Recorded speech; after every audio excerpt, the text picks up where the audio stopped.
o clima é de velório na Globo News. Depois de uma sequência exaustiva de semanas de pura militância política travestida de jornalismo, o resultado geral das eleições municipais foi muito diferente do que os pseudojornalistas esperavam.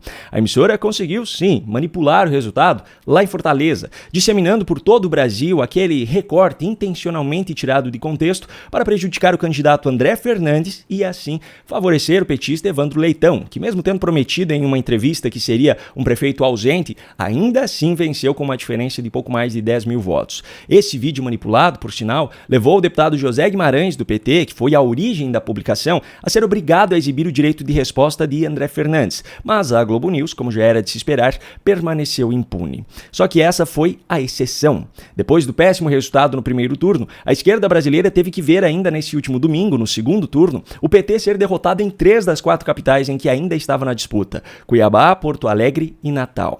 Com isso, o partido de Lula passou a ser apenas o 7º colocado na lista dos partidos com mais prefeituras de capitais, apenas uma, bem abaixo do seu maior rival atualmente, o PL, que ficou com 4, e dos líderes MDB e PSD, que tem 5 cada uma.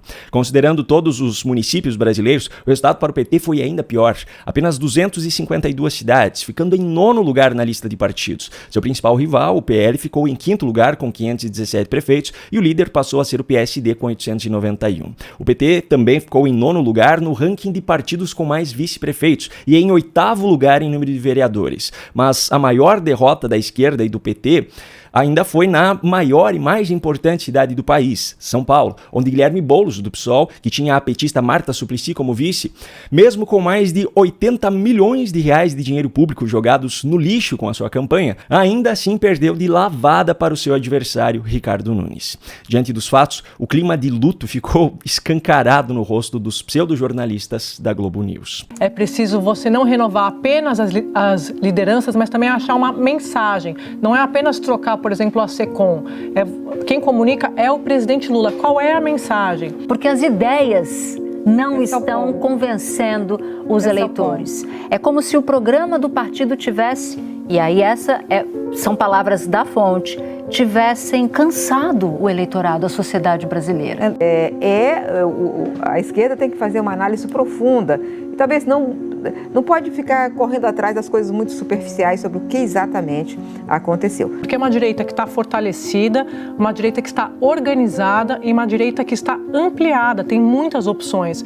O Boulos conseguiu arrecadar esse ano 80 milhões de reais para a campanha. E em 2020, 7 milhões, e o desempenho foi parecido. A Maria do Rosário teve 38% e o Boulos teve 40%. É uma candidatura que saiu do tamanho da Maria do Rosário, o que, no meu entender, com muito mais apoio, visibilidade, etc. Então foi uma derrota com D maiúsculo.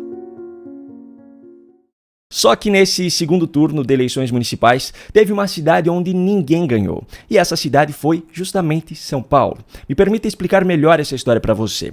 É claro que, oficialmente, o vencedor foi Ricardo Nunes, do MDB, porque o critério utilizado para a definição do resultado é o número de votos válidos. No caso de São Paulo, neste domingo, foram 5.717.011. Desses, Ricardo Nunes recebeu 3.393.110 e Guilherme Boulos 2.323.901. Só que os dois candidatos foram superados numericamente pelos votos que ninguém recebeu. Pois é, foram 2.940.360 abstenções, ou seja, 31,54% dos eleitores. E esse número, somado ao de votos em branco, que foi de 234.317, e ao de votos nulos, que foi de 430.756, totaliza 3.605.433. Ou seja, 3.605.433 eleitores paulistanos votaram em ninguém. Esse ninguém recebeu 212.323 votos a mais do que o prefeito eleito, Ricardo Nunes. Obviamente, o que vale para o resultado oficial é o número de votos válidos. E no meu ponto de vista, Ricardo Nunes ainda é muito, mas muito menos pior do que o Guilherme Boulos. Mas o centro da discussão aqui perceba como, na prática, o resultado oficial de uma eleição pode não representar a vontade da maioria maioria dos eleitores de uma cidade, estado ou país. Bom, eu falei sobre o resultado vergonhoso para o PT e para a esquerda brasileira nas eleições municipais, mas o constrangimento com essa derrota, por maior que seja, não conseguiu superar o constrangimento das cenas que eu vou mostrar daqui a pouco para você. Mas antes eu tenho um recado rápido e importante sobre um grande parceiro aqui do canal. E se eu disser para você que tem como melhorar a sua saúde cardiovascular, seu sistema imunológico, a sua sensibilidade à insulina, sua memória e concentração, dar mais proteção às células beta-pancreáticas e ainda proteger as células contra o envelhecimento precoce, tomando apenas um produto natural diariamente? Pois é, eu estou falando do Oliviage, um suplemento alimentar extraído da polpa de oliva, que pode ser consumido em cápsulas ou na forma líquida também. E para melhorar ainda mais, a Folhas de Oliva, que é a empresa que produz esse suplemento, é uma instituição que compartilha dos mesmos valores que são defendidos aqui pelo nosso canal, em especial o seu Cosmo, o fundador da empresa. Bom, eu já tenho o meu e tomo todos os dias. Se você quiser conhecer mais sobre esse e outros produtos da Folhas de Oliva, clique no link que eu deixei aqui na descrição do vídeo.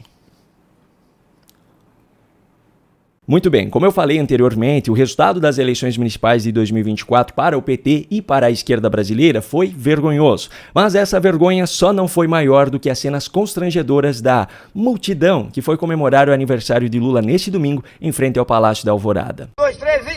Lula, guerreiro do povo brasileiro! Lula, guerreiro do povo brasileiro!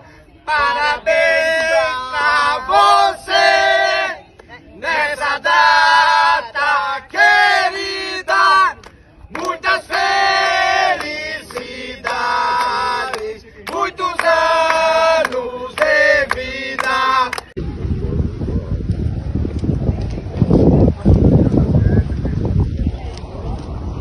O povo brasileiro! Lula, guerreiro do povo brasileiro! Esse é o presidente do povo. Aliás, agora ele nem diz mais que é o presidente do povo, ele diz que é o povo na presidência. O problema é que esse povo, ironicamente, parece estar se escondendo cada vez mais. A mobilização para comemorar o aniversário de Lula em frente ao Palácio Presidencial é apenas mais um retrato daquilo que tem sido visto nas ruas de todo o país. Os 60 milhões de eleitores de Lula em 2022 misteriosamente se transformam em 6 ou 7 quando aparecem em público.